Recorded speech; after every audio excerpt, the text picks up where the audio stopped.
আসসালামু আলাইকুম। আল্লাহর সৃষ্টি কতই না সুন্দর, কত অপরূপ দৃশ্য আপনাদের মাঝে তুলে ধরেছি।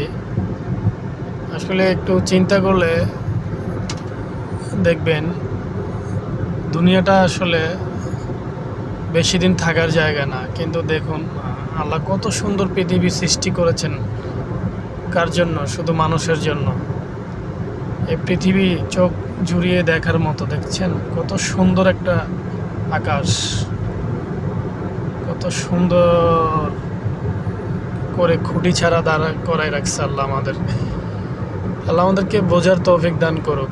কারণ এত সুন্দর পৃথিবী শুধু মানুষের জন্যই তৈরি করছে। আর তাইলে এত সুন্দর পৃথিবী যদি তৈরি করে থাকে, তাইলে আল্লাহ পাক আমাদের জন্য জান্নাতে কি রাখছে।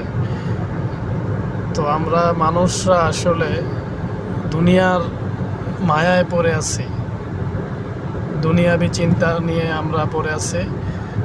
তো আসলে দুনিয়ার চিন্তা করলে আখিরাতে আমরা আসলে এর চাইতে হয়তো ভালো কিছু পাবো না।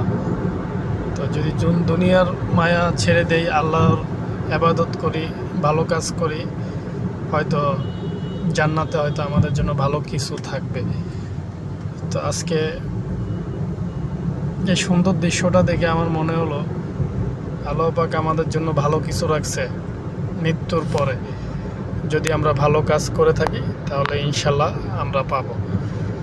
তো সবাই ভালো থাকবেন। আসসালামু আলাইকুম।